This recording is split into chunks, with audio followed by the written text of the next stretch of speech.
Okay, now today I think is the 26th of October, if I'm not mistaken. Through the week, it was the 22nd of October. The 22nd of October in 2024. Some people in some groups are actually celebrating or commemorating the anniversary of the 22nd of October 1844.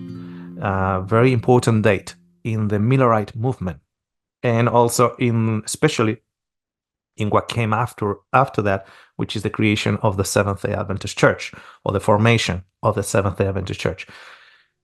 There's many people that are actually surprised to know that the 22nd of October 2024 is not the day of Yom Kippur or the day of the judgment, because that happens every year. Now, these we can actually discover when was this. Let me just have a look. I'm just going to share this screen with you. Let me see. Share.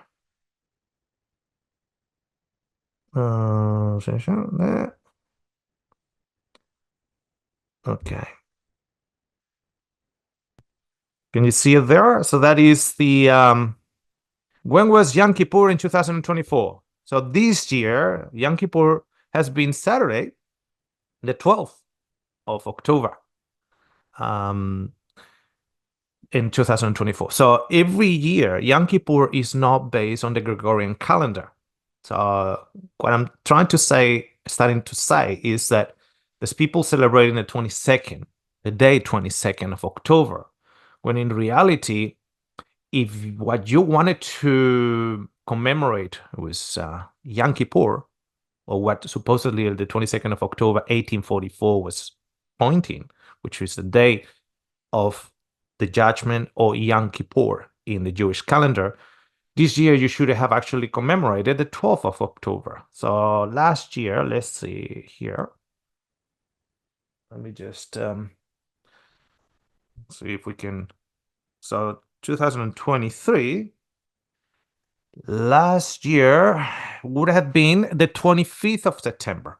So last year, if you were celebrating the 22nd of October, thinking, okay, well, I'm just doing a bit of reminiscence of the 22nd of October 1844, the day of the judgment. Well, last year, that was actually in the 25th of September. But if you actually go to, let's see, got that wrong there. Remember when the towers fell? That was 2001. That was 2001 when the Twin Towers fell in New York. That year was the 27th of September. So the 27th of September, that was Yom Kippur. That was the 10th day of the 7th month on the Jewish calendar. Okay? So if you go back, you can actually check on your year when you were born. Let me see here. When you were born. And you can do, there you go. All right. Or you can just directly go and you put 1844. So when was Yom Kippur in 1844? And it'll give you the answer. Can you see it on the screen? So Yom Kippur in 1844 was Sunday the 22nd, September, not October, September. Well, that's very interesting, because if I would have asked you, any of you, when was, which day was Yom Kippur, or the day of the judgment in 1844, I guess the majority of you would have said to me the 22nd of October, 1844. And however, Google tells us that is the 22nd of September, 1844. How a whole month of discrepancy. That's quite a lot of discrepancy there. Okay, so we're just going to figure out what happened there. Or why is it that much of a discrepancy? Now, some of you might actually go back to search it, and you might also find a number of dates. You might find this 22nd of September, a month before, 1844. Others might actually find it the 4th of October, and others might still be finding down the list the 22nd of October, 1844. So that date that you have anticipated, 22nd of October, 1844. But when you look at the 22nd of October, 1844, you will realize of something. It's a date that is within a particular cluster of information, and it's all related with Adventism. So let's say that I believe that, or my family believed, that Christopher Columbus did not arrive to the coast of San Salvador in the Bahamas on the 12th of October, 1492. Let's say that my family believes that it was in November, the 12th of November, okay, 1492. And let's say that my family is convinced that it has been a mistake. And then we make a lot of publications about it, and we say, no, it was a month later, it was the 12th of November, and we make a noticeable impact in the algorithms of YouTube. So my date, my new date, or my new family's date for the arrival of Christopher Columbus into America will also show in the search engines. But I need to make sure that my date is being corroborated with outside sources of my family. Because if it is not corroborated from outside sources of my family, then I'm cooking it and seasoning it and I'm eating it. You know what I mean? It's like an in-house information that is not under scrutiny from the outside world, and we don't allow the outside world to give us a scrutiny about it. The reality outside of Adventism is that Yom Kippur is recorded by both the rabbinic Judaism and Karaite Judaism on the 22nd to the 23rd of September, 1844. And how do we know that? We know it by a number of things. First of all, Jewish people are very good keeping records. We know, if you are in doubt, just check the book of Numbers. You'll see how good they are keeping records. So they're fantastic keeping records, and their rabbinic tradition of keeping records goes back centuries before 1844, way back. Okay. Now, there is a particular branch within Judaism that separated itself, particularly around the Spanish Sephardi Jews, called the Karaite or Karaite Jews. And they were more strict to the law, to the letter of the law, even than the rabbinical Jews. The rabbinical Jews are the descendants of the Pharisees. Okay, the Sadducees eventually became extinct, and the tradition of the Pharisees was taken over by the rabbinical Jews. Those are the ones that between the 7th and the 10th century after Christ developed the Masoretic text, Hebrew Masoretic text that we call Textus Receptus. Okay, just notice the dates. The Textus Receptus, the Masoretic texts, were developed by the rabbinic tradition between the 6th to the 10th century after Christ, not before Christ, after Christ. Okay, so they're not even based on the most all the manuscripts. Okay, don't tell that to people that only read King James Version, because they will struggle with that. They'll have a cognitive dissonance with that. But Out of that, there's a branch that is the Karaite Jews. And the Karaite Jews were more to the letter in every single detail. The problem is that Karaite Jews will determine the calendars and the feast of the calendar year for the Jewish people, not from where they were, but they meant to actually check it out from Jerusalem. Let's say there's certain calendars, certain dates that had counting from the new moon, from the first yellow on the harvest of the barley, or the barley moon, and so on. But the Karaite Jews will say from Jerusalem. That's what you need to calculate, from Jerusalem. While the rabbinical Jews, that most of them did most of the writings from Spain, actually, the Sephardi Jews. So the rabbinical Jews will say, okay, well, we're just going to we need to guess. Why? Because there's something called the diaspora. The majority of the Jews are no longer in Israel, and the majority of the Jews are not even in Jerusalem.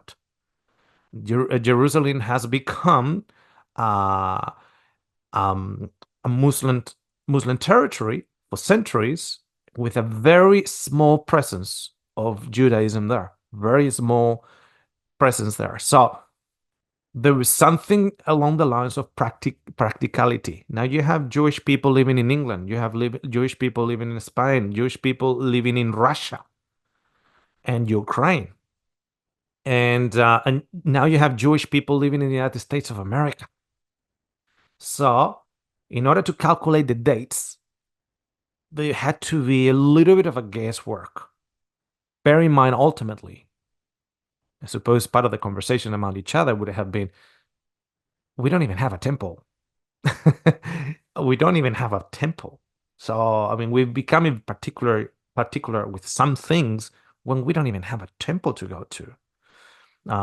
So it goes even further than that. They even didn't have an ark in that temple since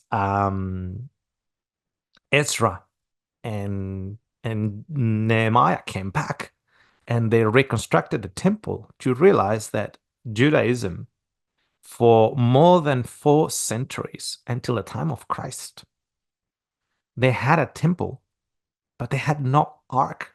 So every year when the high priest will go into the most holy place to perform the liturgy of the day of Yom Kippur, or the day of the judgment, that compartment was empty. It was empty for 4.5 centuries. Because when they came back from Babylon, they didn't bring the Ark of the Covenant or the 10 Commandments in them. Like, can you imagine that?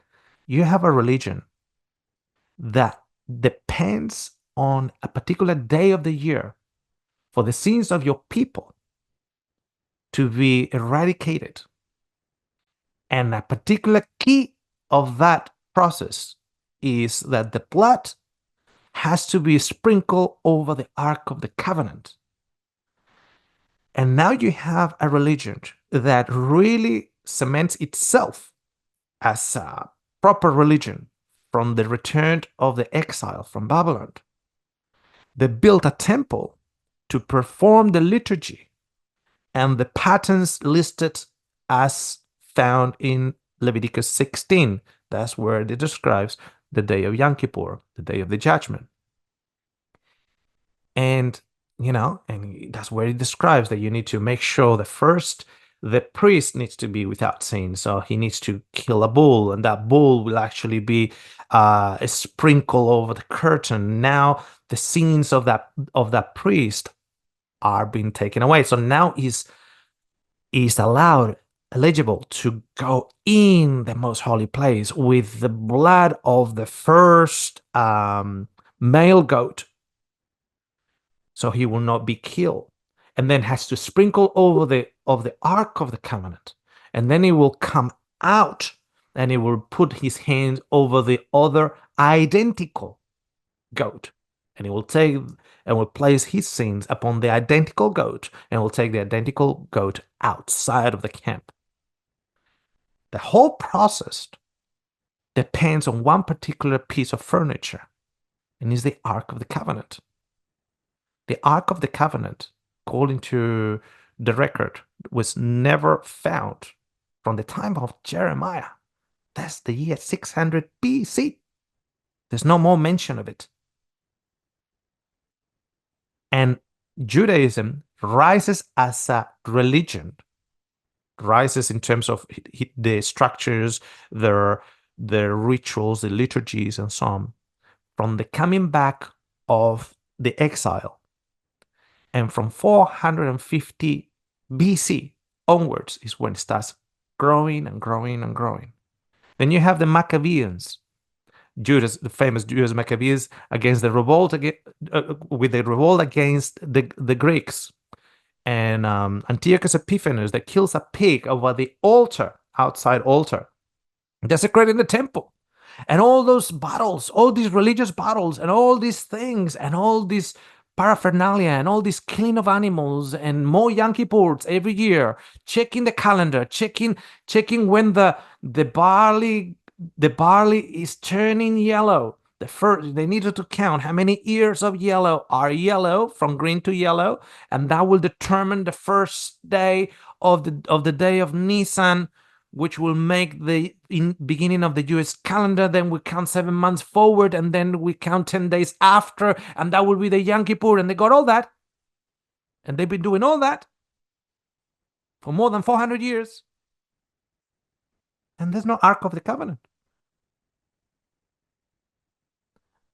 The most holy place has been empty all this time. There's nothing there.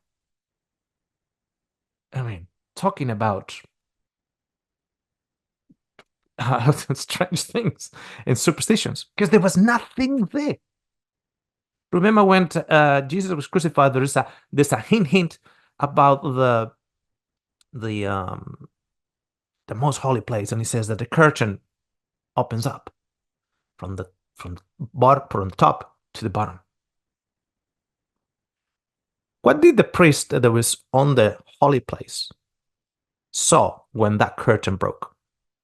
What did he see on the other side? Nothing. There's nothing. Since the time of Jeremiah, there's no more recollection of where that ark is. It's an empty room. I'm just passing by this very quickly, but this is very profound.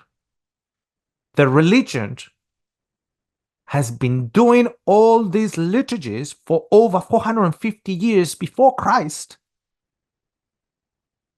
and telling the people that their sins have been forgiven because they have been bringing the 2 goats and the bull and the whole paraphernalia, and they've been checking the dates.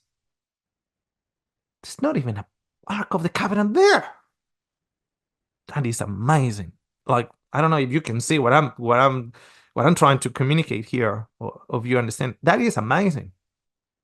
It's built on a premise that is not even there. Okay, so what happened then in 1844? So from 1830, there is a Baptist preacher, Baptist by tradition. Then he became a theist, and then obviously it is quite well known because everybody at that time was part of Mormon, not Mormon, sorry, Masonic Lodge, and among them, it was the theist was very, very popular. A theist is like God has no involvement in humans. God has just dropped the humans there, and off you go. So that's a theist, like that disconnection from God and His creation. But then he has a conversion.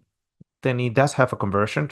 I mean, it is not strange to say, that around that time everybody was Masonic. So to accuse somebody that was Masonic at that time is like, I don't know, accusing half of Spain that they support Real Madrid, as a soccer team. Everybody was, I mean, the structures of the way they build up the cities, If you've been in Philadelphia, you've been in Atlanta, you've been in Washington, they all have very much architectonic designs from Masonic lodges. So I don't go there as a conspiracy or anything like that. As a reality. But William Miller has a conversion, and he starts studying the Bible in what he calls, line upon line, concept precept upon precept, and so on. And he does some calculations. Now, I'm just going to share a bit of a screen, some details with you here. Let me just see if I can find. We'll go there. Share. Okay. So I was going to start from the beginning. So let me see. Was that the end? Oh, yeah. Okay. Now, in John chapter 12, it says, "Now is the time for judgment." In other versions will say the judgment or judgment on this world. "Now the prince of this world will be driven out. And I, when I am lifted up from the earth, will draw all people to myself." That's in John 12. Now, William Miller ultimately arrives to a particular date and a concept called the century being the earth, and the day of the judgment, or the great day of the Lord, the day of vengeance of the Lord, the coming of the Lord, and the day of judgment. The day of judgment has come. And he comes with the concept of the day of judgment. But when we go to the scriptures, both the day of judgment and especially the moving of Jesus Christ as a allegory or as a symbolic effect towards the Jewish audience from some of the biblical writers, especially in the book of Hebrews, for instance, which the audience is pretty much Hebrew. So the author of Hebrews, the book, is talking to Jewish people that have added on Christ to their Judaism. They haven't taken on Christ. They have added on. So Christ is an add-on to their religion. And it is a fulfillment of certain things or substitution of certain things, but not an overhaul of their religion. So the author of Hebrews actually talks to them with a Hebrew background to bring them to the maximum exposition of Christ, not as an add-on to your religion. Because when you think of Jesus, Jesus is an add-on in Islam. Jesus is a very well-respected prophet in Islam. He's a very well-respected prophet. In fact, they probably respect more Jesus Christ in the essence of Islam, and in their holy writings, than probably Judaism. Okay, because Judaism will describe Christ in different ways, and definitely not as a good prophet. Okay, so Islam has added on Christ, but it has not taken on Christ. So in the first century, Jewish people, many Jewish people actually added on their Judaism Christ. And the book of Hebrews actually tries to correct certain views using their language and making Christ the religion rather than an add-on. So in terms of judgment, for instance, here in John 12, we read this, but in Luke 23, it says that Jesus said, "Father, forgive them, for they do not know what they are doing." This is actually before Christ died. Christ did this quite often. He did it. He did it to the paralytic when your sins are forgiven. Notice that the sins have been forgiven by Christ before Christ even dies. I normally say to people, does God forgive us because we kill Christ, or despite the fact that we kill him? Does he kill us because like Christ has to die, otherwise we will not be forgiven? Or Christ came to tell us your sins are forgiven. You're walking in this life with a burden of guilt and sin and so on that stops you from flying high. And I'm here to tell you that God Himself loves you. Or in order for God to forgive us, we need to kill His Son, so now He can forgive us. So if you steal the bicycle from me, and then you discover that I'm a good person that is willing to forgive, and you have destroyed my bicycle, but you hear that I'm a very good person, and He will, He will listen to you and He will forgive you.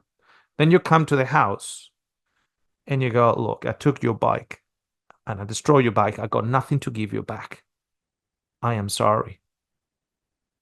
Did I forgive you because you stole my bike because I am forgiving? Or did I tell you at that point, well, in order for me to forgive you stealing my bike, I need you to kill my son. Once you kill my son, I'll forgive you. You stole my bike. Is God forgives in as a repayment of a sacrifice, like the Incas or like the Mayas or Aztecs God, or is He a forgiving God? In this case, forgiveness doesn't come through a whole process of holy place, most holy place, investigative judgment, late century, 1844, late century, now the sins can be wiped away and so on. It comes actually even before He dies. And there's many more occasions than this one. At that moment, the curtain of the temple was torn in two from top to bottom. The earth shook, the rock split. At that moment, the division between the holy place and the most holy place on the Jerusalem temple was no longer there. Further than that, I already told you, there was nothing on the other side. There was no ark. The most bizarre thing ever. Now, in Hebrews 13 says, the high priest carries the blood of animals into the most holy place. Now, when he's talking about the high priest, he's the only one that is allowed to be onto the most holy place. So the blood that he's carrying is the blood of one goat, okay? Multiple goats, because that's happening every year. So it's multiple goats. And there's two goats that are identical, exactly the same. It had to be, they have to be identical. They look like twins. It had to be very, very similar, look like twins. So every year you will bring into the most holy place. Okay, every year. And the day of judgment, or Yom Kippur. So the high priest carries the blood of animals into the most holy place as a sin offering, but the bodies are burned outside of the camp. Okay? Now, in Hebrews 9, it says the following. When everything had been arranged like this, the priest, plural, because you got the high priest, the general, and then you got the others will be, the colonels and the sergeants and the, lieutenants and whatever else. So you got a whole army of priests, plural, entered regularly into the outer room to carry on their ministry.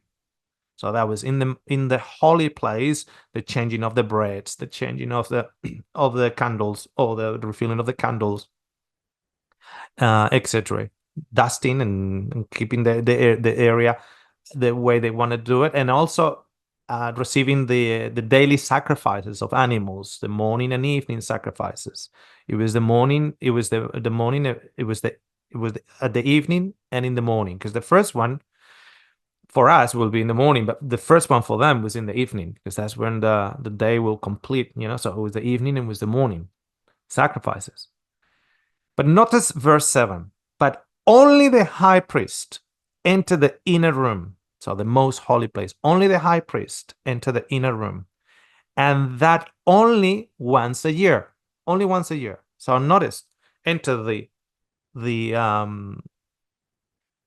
inner room, the most holy place, and how often? Once a year. And who? A high priest. And never without blood, which he offered for himself. So he offered it for himself and for the sins of the people. Now, notice the language that the author of Hebrews is using to address Hebrew people. He's using their lingo. He's using their language. So he offered for himself and for the sins of the people had committed in ignorance. The Holy Spirit was showing by this that the way into the most holy place had not yet been disclosed as long as the first tabernacle was still functioning. That's why that hint about the curtain being separated in half as in symbolizing, okay, that's over. This is over. Stop just killing animals. Stop doing all these things. This is just finished. So verse 9. This is an illustration. It's not a reality. It's like a parable. It's an illustration. It's a way of trying to explain with ordinary things, heavenly things. So this is an illustration, an allegory, you can even say, for the present time. Now, the present time is not 2024. The present time was not even 1844. The present time is their present time, first century. That's the present time. It will be very, very bad for us to read as is my present time. Okay? Is their present time. This is an illustration for their present time, first century, indicating that the gifts and sacrifices being offered were not able to clear the conscience of the worshiper. So gifts and offerings, which happen daily, were not able at that present time to clean the conscience of the worshiper. They are only a matter of food and drink and various ceremonial washings, external regulations applying until the time of the new order. When is the time of the new order? Their time, first century, because it's presenting Christ and Christ crucified. So it just becomes just food offerings, nothing else. So verse 11 says, but when Christ came as a high priest, notice that he already told us that the high priest made a distinction between the high priest and the priest. Now, the high priest of the good things that are now already here, when in their present time, he went through the greater and more perfect tabernacle. He went through it from one end to the other. He went through the tabernacle. Remember, he's the high priest.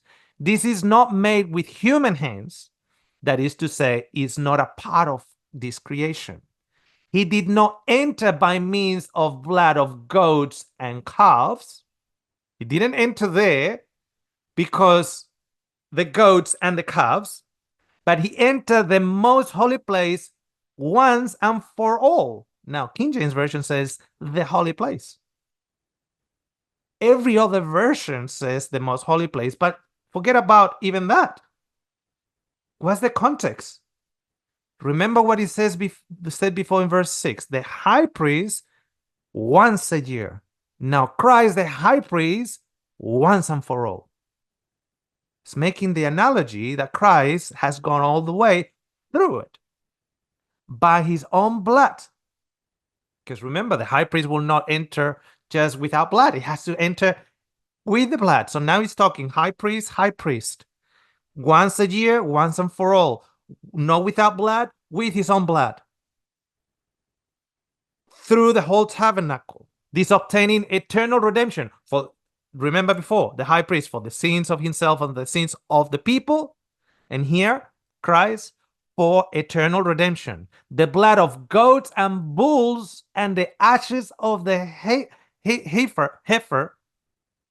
It's talking about animals for Yom Kippur. It's talking about the Day of Atonement. He's talking about the Day of Judgment. And he's talking about their present time.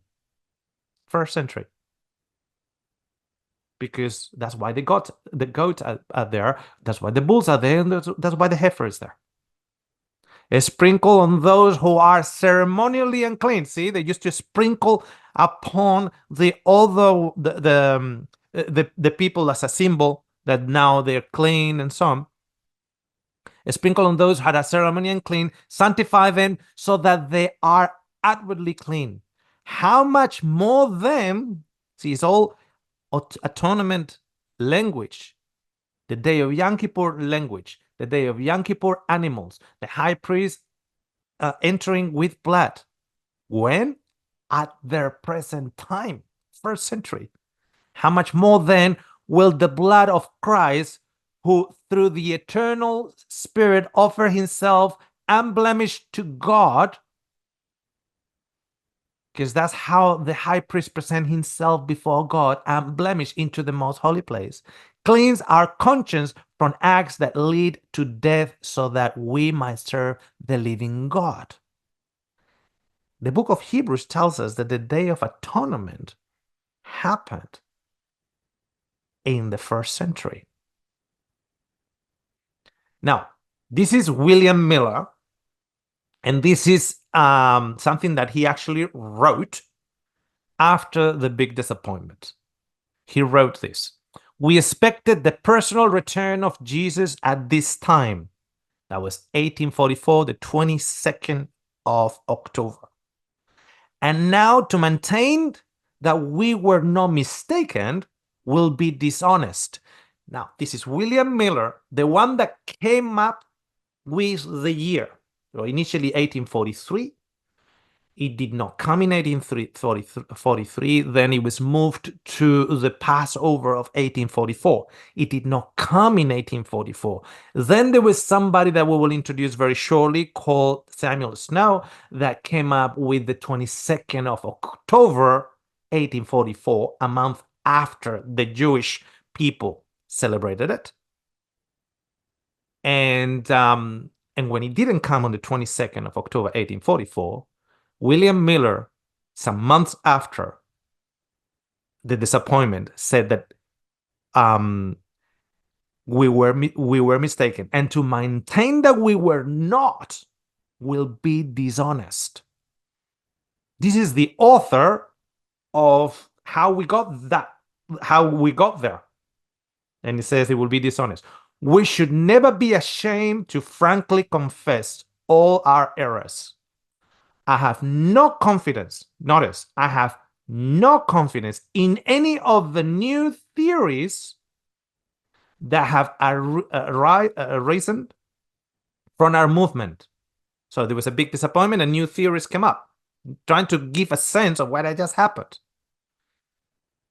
Whether it be that Christ comes as a bridegroom, that the door of mercy has closed. It's called the shut door theory. Some of you already might know or heard of.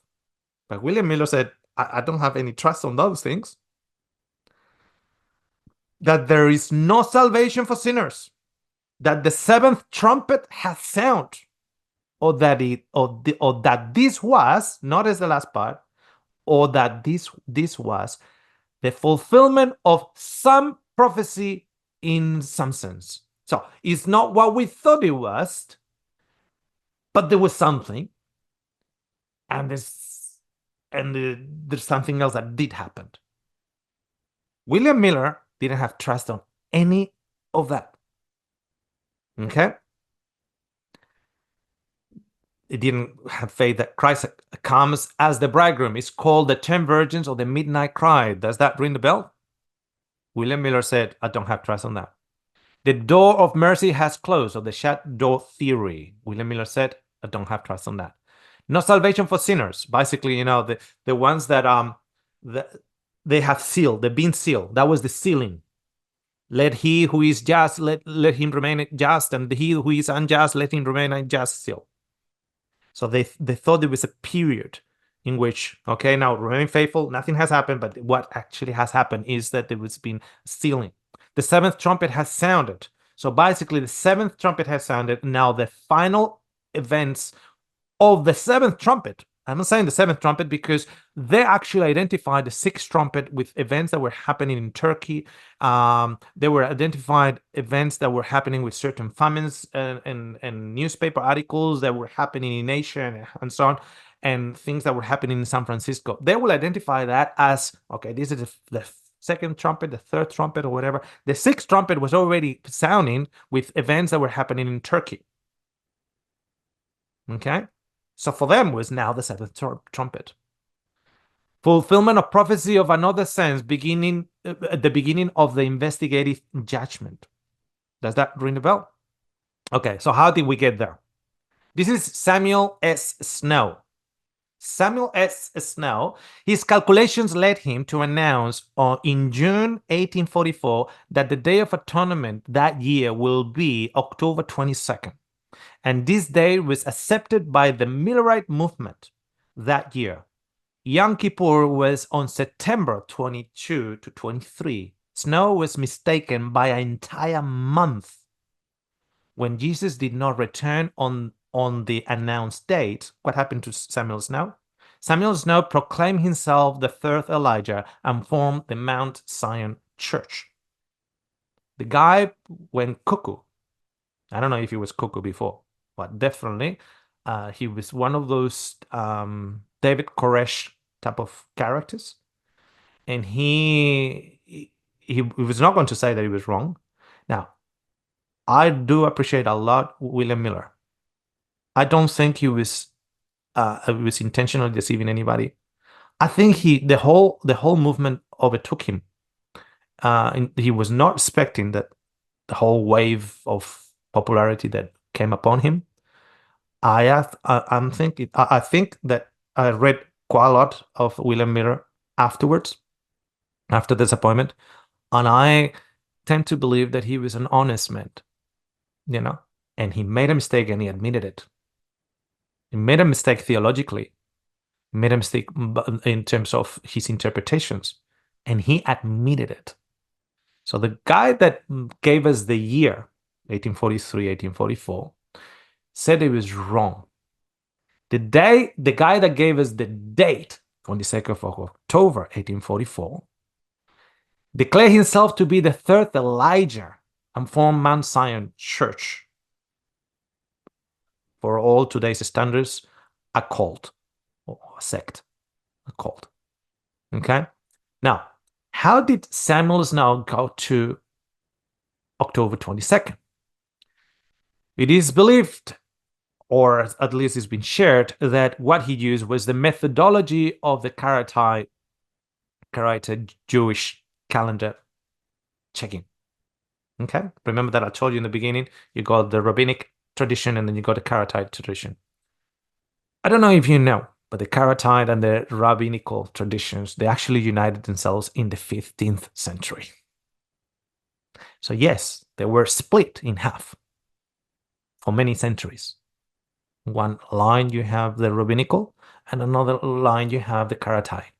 But in terms of the calendars, the Karaite Jewish people in the 15th century was already united with the rabbinical for one simple thing. Because the Karaite had to have representatives in Jerusalem. If you want to go by the law, that's how the Karaite will actually determine what was the first day of Nisan. First day of Nisan was, what we will determine 14 days later, Passover, which will be the first day of Nisan, will be the first day of the first month of the Jewish calendar.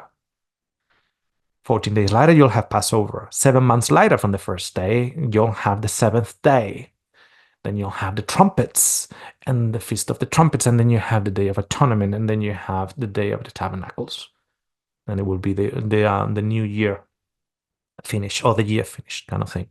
So the 10th day of the 7th month after the first day is allocated to Nisan, that's when you go and you get the Day of Atonement. So what happened is that you got no internet. And if you really want to do it by tradition, from Jerusalem. And I'm saying by tradition from Jerusalem because in the Torah, the word Jerusalem does not even appear. Or Leviticus, Numbers, trying to find what references to Jerusalem are there. There's none. So out of tradition and out of the fact that Jerusalem became the city of David, where the temple was and so on, out of tradition,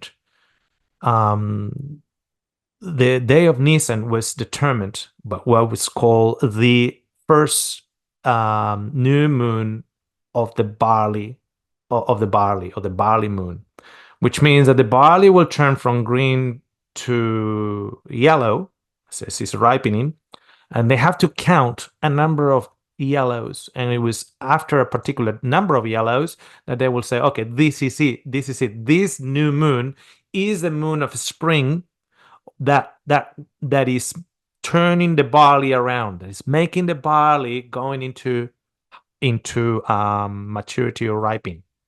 Okay, so although you will still see the fields green, you will start seeing certain heads turning yellow, and there will be somebody that will determine that, and they will just call it, and they will call it and say, okay, this is the new moon, therefore 14 days from here will be Passover and so on. Okay, so the reason why the Karate Jews went back to determine the calendar with the rabbinical tradition in the 15th century, so 3 centuries before Samuel Snow thought he knew better, was because the diaspora, because the Jews was everywhere. Because by the time somebody in Jerusalem is going to blow the trumpet, and the sound of that trumpet is going to get to you in New Hampshire, or it's going to get to you in New York, it's going to be already 3 months late. Because there's no internet. There's no one there giving you a phone call from the fields of Jerusalem, not even in Judea, Jerusalem. Because it's talking about a rural agrarian tradition. So Jerusalem was no longer Jew for many, many, many centuries. And it was not even agrarian or farming around Jerusalem. It was becoming a cosmopolitan place. So the practicalities of things were not in place. Beyond that, the rabbinical also put this argument forward for the Karate Jews. They said, but the first day of Nisan, the very first one, according to the Torah, was in Egypt. And he said to the Karate, first of all, you can't get the exact date because you're not in Jerusalem, and Jerusalem is no longer harvesting barley, and we're not even there. And we got no way of letting us know around the world, to every single Jew around the world, when is the day. And second to that, obviously, for the first part, the Karate agreed. But second to that, the very first day of Nisan, the very first time when Passover happened, it happened because of the moon of spring that we call the moon of the barley, but the very first one was not even barley. Why? Because if we follow the Torah, there has been 10 plagues. How much barley on the fields? There's no barley on the fields. Why? Because there have been 10 plagues. And they're not even in Jerusalem. They are in Egypt. They are in the Delta. So that's why they mingle in the 15th century. The calendar of the Karates today is exactly the same calendar as the rabbinical today, 100 years ago, and in 1844 also.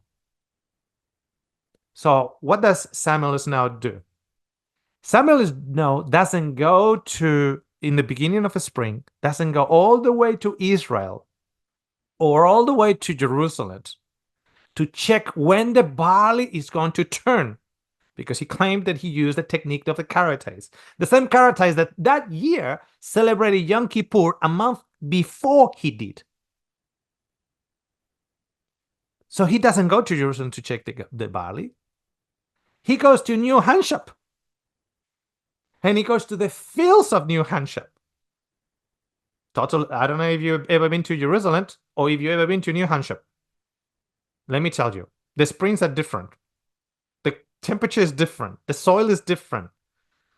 When the grain harvest, I'm living in an area that the grass will grow in a particular way, and if you're living up north, it will grow in a different particular way, and it will harvest sooner or later than me because the weather is different. So this guy, Samuel Snow, goes and says, I'm going to calculate it as the karate Jews. All right, go to Jerusalem. No, I'll do it here from New Hampshire. So he calculates it from New Hampshire. One thing that we know is obviously in New Hampshire, the barley must actually be heading to ripen at least a month later because he got a whole month off. And what else do we know? We know that the Jewish people are very fond of their traditions. So even though you are in the United States of America, their records, if you go to a Jewish cemetery, will have definitely the Jewish date of the death of the person, or will have both the Jewish and the Gregorian. So it will have the ones for the Americans and ones for the Jews. So what do we find there in 1844?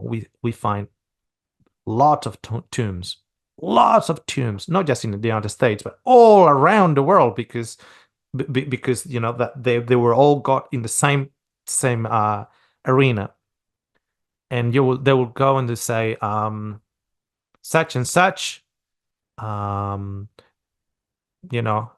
Joseph, Levi Benham died here in the state of New York, and they will write something like on the 19th of September 1844, and underneath they will actually place the Jewish date, and they will go the 7th day of the 7th month.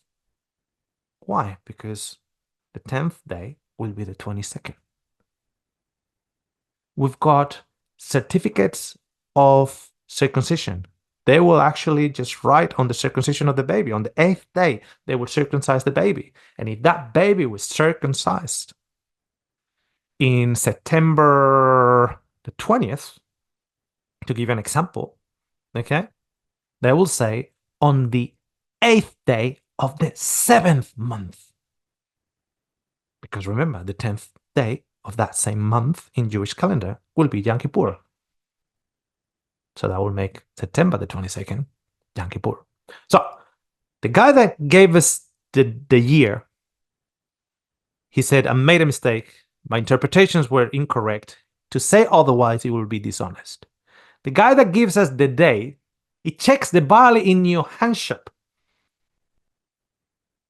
And he says that he's using the karate method, and the karate people, I'm not pronouncing it right, but karate Jewish, they celebrated it a month before him, because we have tombs of Jewish from karate in the United States of America, and we know that they celebrated it a month before. And then he obviously he thinks that he's the third Elijah. So what about the event? What happened? Because obviously Jesus didn't come to earth, to the tabernacle here on earth. So what on earth happened?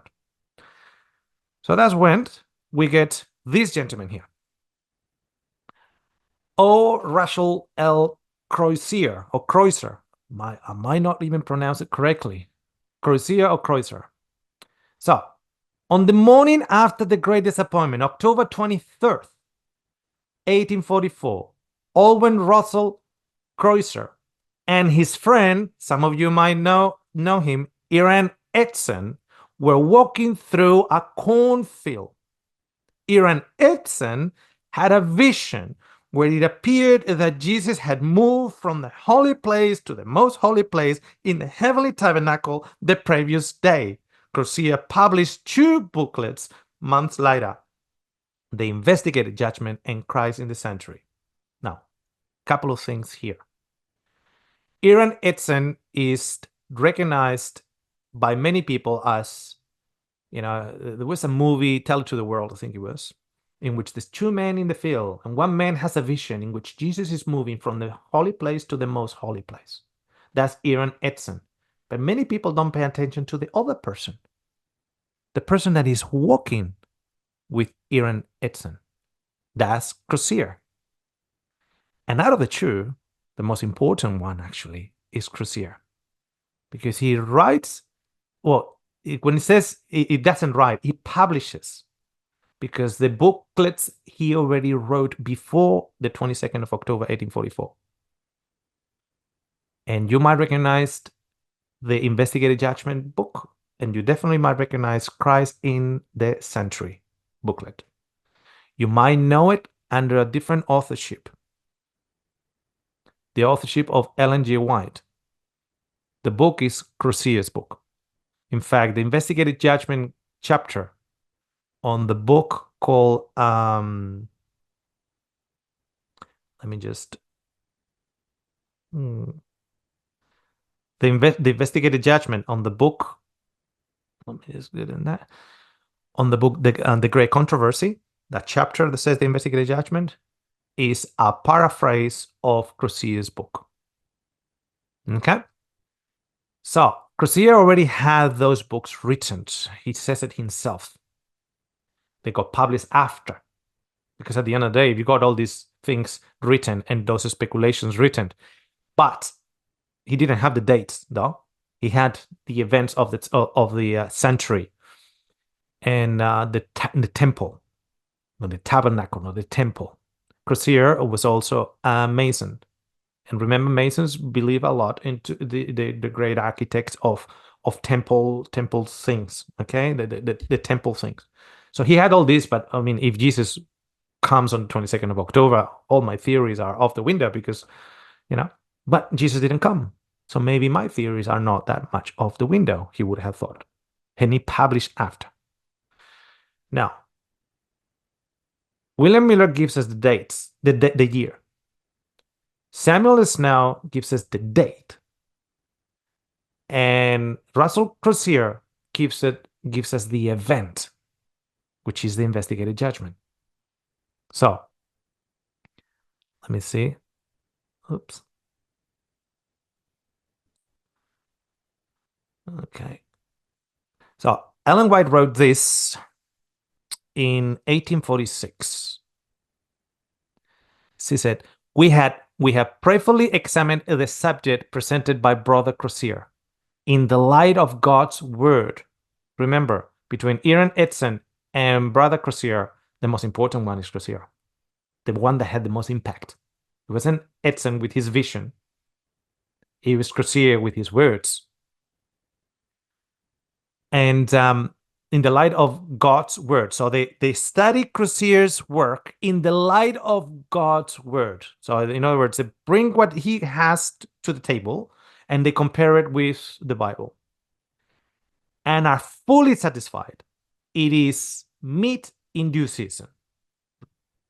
And if properly examined and understood, will settle many difficulties in the minds of many brethren at this time. Remember, it's a time in which what on earth has happened here? We were so sure that Jesus was going to come. What on earth? So an alternative interpretation of the events arises. And this is the one that really starts taking over. Not that the others didn't have their place, the shadow theory, the midnight cry, etc. But this starts taking over. Okay?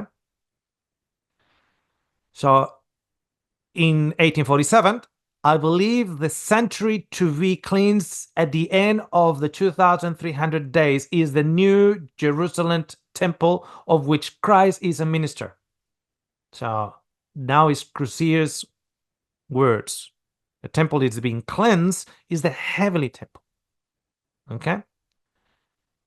The Lord showed me in vision more than 1 year ago. Now, that will be 1846.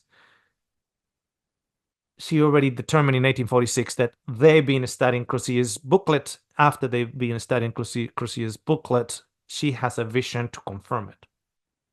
So the Lord showed me in vision more than 1 year ago that Brother Croce had the true light. So he's like, this is the confirmation seal. On the cleansing of the sanctuary, this is that Jesus has moved from the holy place to the most holy place on the 22nd of October, 1844. Okay? And that it was his will that Brother Croce should write it out, the view which he gave us in the day star extra, February the 7th, 1846. Okay? So she is saying, I had the vision. It was the will of God that Brother Croce will write it. And I'm here just to confirm it. Okay. Now, I'm just going to sort of pause for a second, and I need you to consider something. If the day of Yom Kippur that year was a whole month off, okay? If it was a whole month off, because Samuel Snow is just determining when the barley is being ripened in New Hampshire. And if Jesus had moved from the holy place to the most holy place, then when did he move? Then he moved the 22nd of September, right? And if those that did not follow Jesus from the holy place to the most holy place are now left in darkness for a whole month, the whole Millerite movement was in darkness because Jesus had already moved. And of course, if we include the book of Hebrews, we realize that that the author of Hebrews was using that as a illustration to illustrate that Jesus has gone through it, has gone from one end to the other of the tabernacle for the remission of our sins already, once and for all. Which is even worse. It's not just 1 month off, it's 18 centuries off.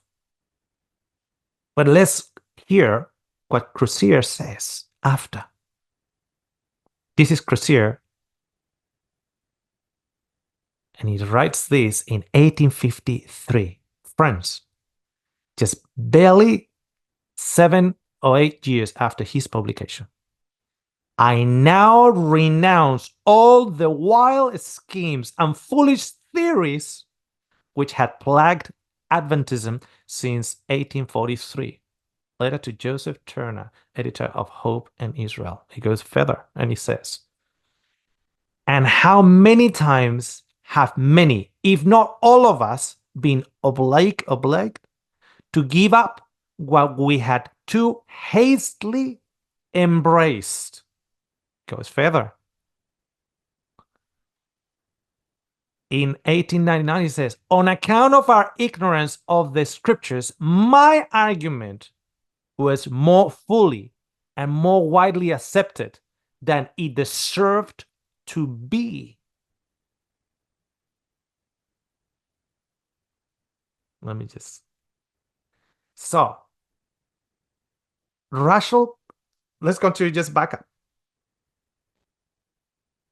William Miller gives us the date, the year. And he said, I made a mistake. The author that gives us the year says, I made a mistake.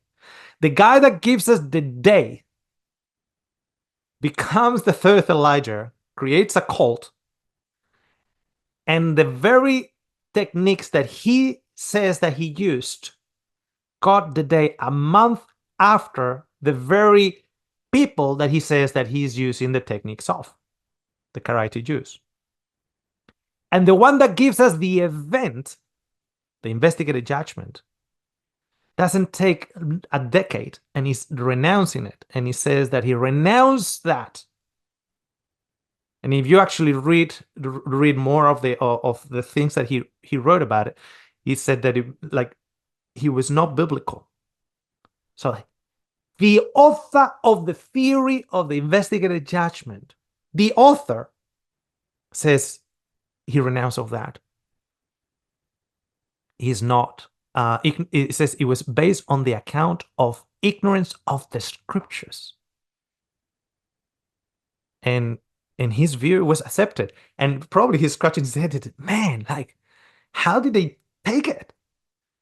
I believed it back then, but now that I'm studying more, I'm rejecting my own theory. It's like if you go to my computer and you grab one sermon of mine from the year 2000, and you go, whoa, that sounds good.